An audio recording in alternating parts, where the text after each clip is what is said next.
I paid $50,000 for my daughter's dream wedding, and then she erased me from it. Not only did she uninvite me, she chose another man to walk her down the aisle. What happened next? You won't believe how I responded, and what she did a month later. I always believed that no matter how life twists and turns, there are certain bonds that just don't break, like the bond between a father and his daughter. I was there the day she was born, tiny, pink, and screaming like the world owed her something. I held her hand through every fever, every scraped knee, every nightmare. And when her mom and I divorced, I thought, at least we can both still be there for her. It wasn't a perfect split, far from it, but I never missed a weekend, a recital, a parent-teacher meeting. I stayed involved. Even when her mom got remarried, 3 years after the divorce, I kept my distance out of respect. I didn't want drama. I just wanted to be her dad. That's it. So when she told me she was getting married, I was overwhelmed. Joy, pride, nerves, all of it. I asked how I could help, and without hesitation, she said, "Dad, I want you to walk me down the aisle." I nearly cried. That moment alone made every compromise I'd ever made for her feel worth it. I told her I'd cover the wedding. All of it. Dress, venue, catering, flowers, photography, you name it. She hesitated at first, said it was too much, but I insisted. "Let me do this for you," I said. "You're my only daughter." So I wrote check after check, paid deposits, signed contracts. I even helped her fiancé get a better job through one of my old connections. I wanted them to start their life right, and if I could play a small role in that, I was proud to. It all seemed to be going well. I met with the wedding planner twice. The venue was breathtaking, outdoor ceremony overlooking a lake, white chairs lined with ivy, soft jazz for the cocktail hour. My daughter said it was her dream.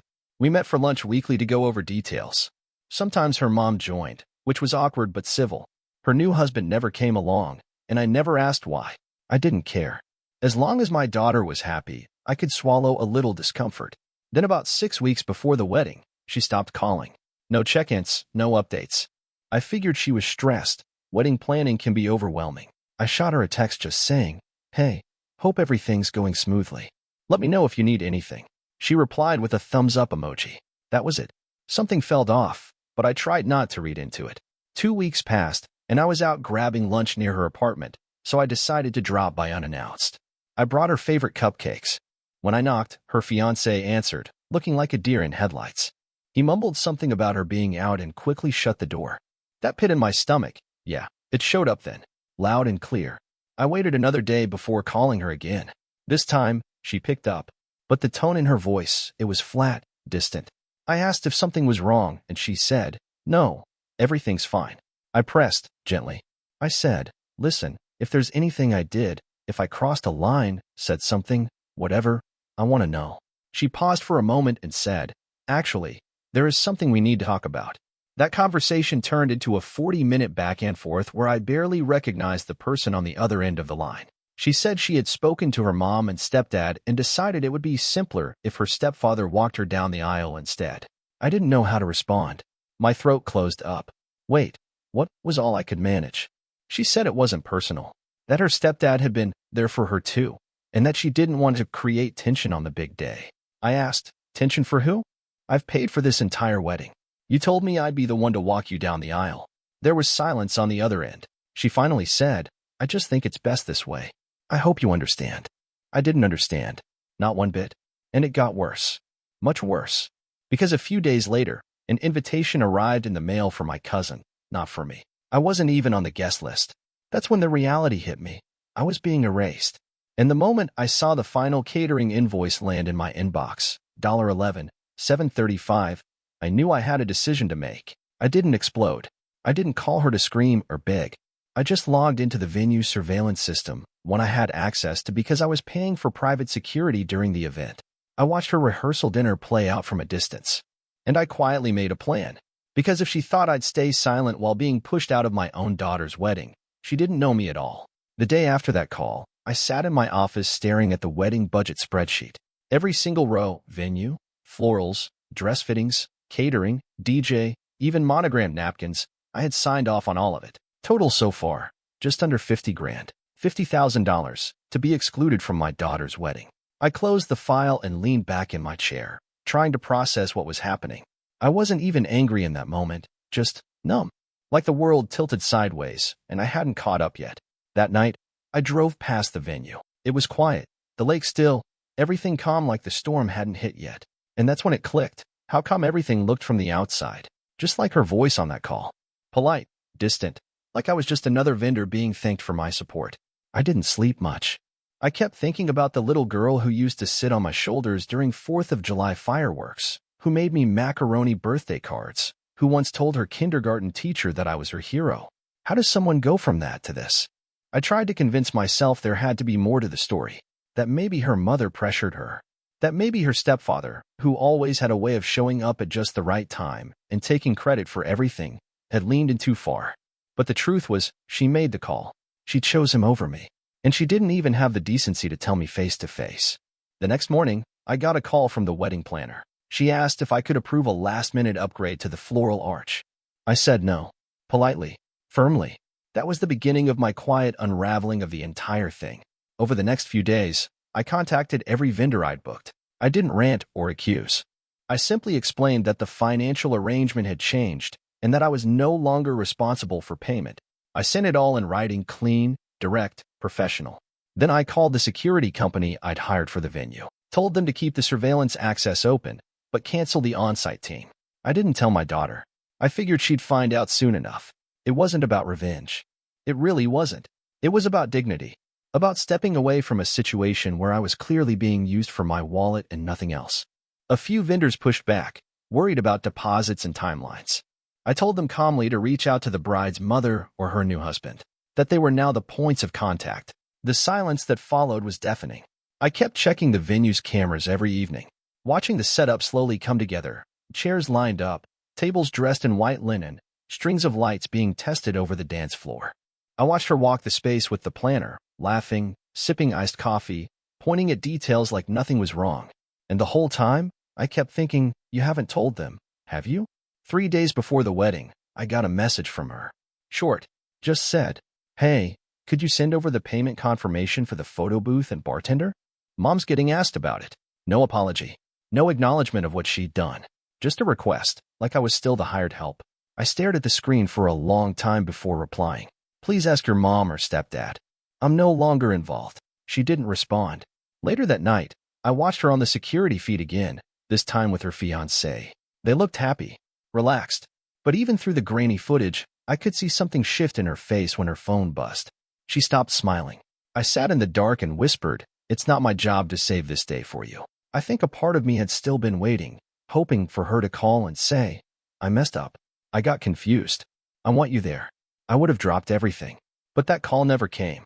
And when the wedding day arrived, I sat in my living room with the feed open on my laptop. No sound, just the image of my daughter in her white dress, pacing behind the ceremony arch, guests slowly filling the seats. She looked beautiful, and she looked nervous. I poured myself a glass of water and waited, because I knew exactly what was about to happen, and this time, it wasn't me who'd be caught off guard. The ceremony was supposed to start at 4. By 4:15, I could see the panic starting to ripple through the venue on the security feed. A planner running back and forth between the catering tent and the front gate.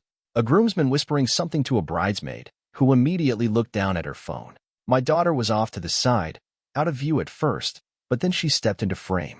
She wasn't smiling anymore. Her eyes were darting around, scanning faces, lips moving fast as she spoke to someone off camera. I could tell exactly when it hit her. The look wasn't dramatic, it was subtle. A breath caught in her chest, a hand nervously brushing her dress, the stiffness in her shoulders. She glanced down at her phone. Then again, and again. I leaned back on the couch. The living room was quiet except for the occasional clink of ice in my glass.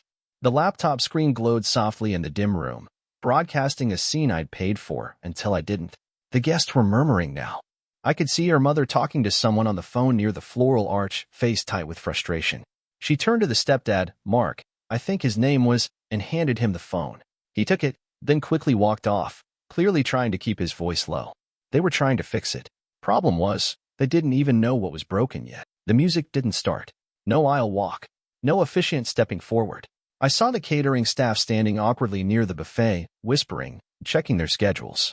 The bartender wasn't even there. The photo booth was still half-wrapped in plastic. I watched her expression change with every minute that passed. Confusion turned into concern. Concern slid into realization.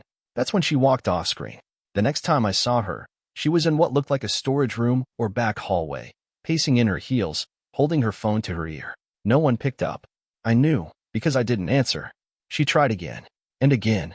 I watched the screen light up with each call she made, to me, to vendors, maybe even the security team. But it was too late. I wasn't being cruel. I was holding up a mirror, letting her see what happens when you take someone for granted long enough that they quietly walk away. She had made her decision weeks ago. I was just following her lead. At some point, her fiancé appeared beside her. He was fidgeting, clearly unsure what to say. She looked at him and broke down crying. Her shoulders shook. She slid to the floor, still clutching her phone, and buried her face in her hands. That's the moment I paused the feed. I didn't need to watch anymore. I'd already seen everything I needed to. I shut the laptop and sat in the stillness for a long time. That moment, that silence, it felt like closure. I didn't cheer. I didn't feel victorious. Just calm. She wasn't a little girl anymore. And this wasn't about one wedding. It was about years of slow shifts, of me showing up, quietly giving, quietly helping, and being quietly pushed aside until one day, I was just a wallet with a pulse. And when the wallet closed, everything else unraveled. I stood up, stretched, and made dinner. Kept the phone nearby in case she called again. But she didn't. Not that night. Not the next morning. The next morning, I expected my phone to light up with a message, anything. Maybe an apology. Maybe even just a question. But there was nothing. I checked my inbox. A few junk emails, a couple of promotions, but no subject line that read, Dad. I waited. I went about my day. Got groceries. Took a walk. Came home. Still nothing. It was strange. You'd think after a ruined wedding and thousands of dollars in damage control, someone would reach out. But the silence held. Maybe it was pride. Maybe they thought if they ignored me long enough, I'd come crawling back with another check or some sort of explanation. But I had no explanation to give. That afternoon, I got a call from a blocked number. I let it go to voicemail. A minute later, I played it back. It was her mother. Her voice was clipped, trying to sound calm, but I could hear the edge. I don't know what you think you proved yesterday, but you humiliated your daughter. She's devastated. I hope you're proud of yourself. No mention of the months of planning I did. No mention of the money I spent. No mention of the fact that I wasn't even invited. Just that I had caused the disaster. I sat there listening, replaying her words, and I realized something I should have seen much earlier. They were never going to see it any other way. To them, I was the support beam they expected to always hold, even when they were chipping away at the foundation. And when I finally stepped away, they acted like the collapse was my fault. Still, as angry as that voicemail was, it wasn't the hardest part. That came later that evening, when I finally got a message from my daughter. No greeting. No, Dad. Just, I didn't expect you to actually walk away. 12 words. That's all she wrote. I stared at it for a long time. I typed a reply 3 or 4 times and erased it each time. What could I say that didn't sound bitter, or weak, or cold? Eventually, I wrote, I never wanted to walk away, but you made it clear there was no place for me. She didn't reply. A week passed. Then another. I didn't hear anything, but I did get an invoice for one of the vendors. Apparently no one else picked up the balance. I forwarded it directly to her stepfather with a short note. This was part of the package you took over. Good luck. Petty? Maybe, but it was honest. Eventually, word got around to a few family members. I got a call from my sister. She asked me what really happened. I told her everything. She paused, let out a breath, and just said, wow, she really didn't think it through, did she? That's when it started to sink in that this wasn't a temporary fracture. This was a shift, a real one, the kind you don't walk back easily, the kind where people show you exactly where you stand, and you either accept it or finally choose to stand somewhere else. And for once, I chose myself. Weeks passed. The wedding came and went, though from what little I heard, it didn't go the way anyone planned. Some guests left early. The photographer never showed. The DJ packed up after only an hour. It wasn't ruined. But it wasn't the dream she described to me all those months ago over lunch, sketching centerpieces on a napkin and talking about how she wanted one perfect day. Now that day was behind her, and so was I. I won't lie. There were moments I questioned myself. I'd walk past her old bedroom, still mostly untouched, and wonder if I'd overreacted. I'd hear a dad and daughter laughing in the grocery store and feel something twist in my chest. But every time I circled back to the decision I made, the silence on her end reminded me why I made it. She didn't reach out. No apology, no explanation. Just distance. Cold and steady. Some people asked if I missed her. Of course I did. Still do. You don't raise someone, Invest your heart and time into them, and just turn it off. It doesn't work like that. But I was done chasing a version of her that only existed in memory. Eventually, the emails from vendors stopped. The final invoices were settled, by someone else this time. I deleted the folder I'd made on my computer labeled Her Wedding. That was a weird moment. I stared at the screen before clicking delete. But once it was gone, I felt lighter. I got back into woodworking, an old hobby I'd abandoned when life got too busy. Built a bench for the backyard. Refinished a table. I even took a short weekend trip up north. No calls, no wedding checklists, no tension. Just trees, quiet roads, and space to breathe. That's where I was when she finally reached out again. A full month after the wedding. It was a voicemail. Her voice sounded tired. Not angry, just tired. Hey, I know I messed up. I don't really know how to fix it, but I guess I wanted to say I'm sorry for how it all went down. I've been thinking about everything, and I wish I'd handled it differently. I listened to it twice. She didn't ask for money, didn't ask to talk, just left the message and hung up. I sat on the cabin porch that night, wrapped in a blanket, staring out at the trees. The stars were out, clear as glass. And I realized that I wasn't angry anymore. I wasn't even sad. Just done holding on to something that hurt more than it helped. I didn't call back. Not right away. Because sometimes, silence isn't revenge. It's recovery. When I got back from the trip, everything in my house felt different. Quieter, sure, but not empty. I started to enjoy the quiet, the space, the peace. I kept thinking about her voicemail, about how it didn't come with expectations, just regret. And maybe that was a step in the right direction. But I wasn't rushing to fix anything. Not this time. A few days later, I did text her. Just one line. Thank you for saying that. I hope you're doing okay. She responded a day later. Trying to. Still figuring things out. And that was it. We didn't suddenly fall back into a close rhythm. No big reunion. No heart-to-heart. Just short messages now and then. Surface level. Careful. I could tell she didn't know how to bridge the gap she'd created. And I didn't know if I was supposed to help her build one, or just let her stand on the other side for a while. Friends started asking if we'd made up. I always gave the same answer. We're talking, but it's different now. Because it was different.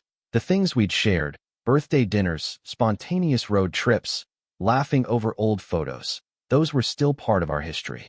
But now they felt like something stored in a box at the back of a closet. Not gone, but not part of my day-to-day anymore. And the truth is, that box had been slowly packing itself for years. Looking back, I started to see things more clearly. Times I'd bent over backwards just to keep a connection alive. Moments where she pulled away and I didn't push, because I was scared she'd disappear entirely. Turns out, pulling back wasn't the worst thing that could happen. Staying in a one-sided relationship is. I found myself laughing more, sleeping better, even cooking again. Real meals, not just takeout and coffee. There was something healing about getting back to myself after spending so long trying to be the dad everyone expected instead of the dad I truly was. One Saturday afternoon, I was in the garage organizing old boxes when I found a photo album she'd made for me years ago, back when she was maybe 12. Construction paper, glitter, goofy handwriting that spelled "Best Dad Ever" across the cover. I sat on the floor, flipping through it. Pictures of us at the zoo, building sandcastles, painting her room purple because she swore it was the color of royalty. And for the first time since the wedding mess, I let myself cry. Not out of anger. Not even sadness. Just release. Because I realized something important. I hadn't lost my daughter. I'd lost the illusion that nothing could ever change. Life moved on, quietly but steadily. I didn't rush to rebuild what had been broken. I simply allowed space for whatever might come next. The fall rolled in, and with it, a shift in the air. Not just outside, but inside me too. The ache in my chest softened into something quieter, acceptance, maybe. I stopped replaying the wedding, stopped checking for messages that didn't come. I started showing up for myself. A neighbor invited me to join a weekend book club, and I went. Didn't say much, but I listened. I rebuilt an old wooden bench and donated it to a local park. I signed up for a cooking class and learned how to make pasta from scratch. It wasn't about distraction. It was about rediscovery. Then, one Sunday morning, I got a knock at the door. It was her. No warning. No text. She looked different, older, more tired, but also more grounded. She stood on the porch in jeans and a sweatshirt, hands shoved in her pockets like she was bracing for a storm. Hey, she said. I opened the door wider and nodded. Hey. We sat at the kitchen table, the same one where she'd once done homework and decorated cupcakes. For a few minutes, we just sipped coffee in silence. Finally, she spoke. Her voice was quiet. I hurt you. I know I did. I didn't mean to, but I see it now. I nodded but didn't jump in. I wanted her to finish. She looked down at her mug, then back at me. I got caught up in making everyone else comfortable. I didn't want to upset Mom or Mark or anyone. I thought I could just do what they wanted and it wouldn't matter. But it did. Her eyes started to fill. You were the only person who never made me choose sides. And I pushed you away anyway. I exhaled, slow and steady. I just kept thinking, she continued, that you'd show up anyway, that you always did. I thought you'd come, even if you weren't invited. And when you didn't, she blinked hard. That's when I realized how badly I'd misjudged what we had. There was a long pause. I could feel the weight in her words, the sincerity. I don't expect things to go back to how they were, she said. I just wanted to say I'm sorry, really sorry. For a second, all the memories we'd built, good and bad, rushed up at once. And I knew right then what to say. I never stopped loving you, I said. But love doesn't mean staying in a place where you're not wanted. I had to respect myself, even if it hurt. She nodded slowly, wiping her eyes. I get that now. We didn't hug. There was no dramatic music, no perfect moment. But we sat there, two people trying to rebuild, not from the top down, but from the roots up. It'll take time. Trust doesn't reset overnight. But I'm open to whatever comes next, whether it's a slow rebuild or just a few more honest conversations over coffee. Because sometimes, love isn't about grand gestures or showing up uninvited. Sometimes, love is setting a boundary and hoping they care enough to meet you at the line you drew. And this time, she finally did.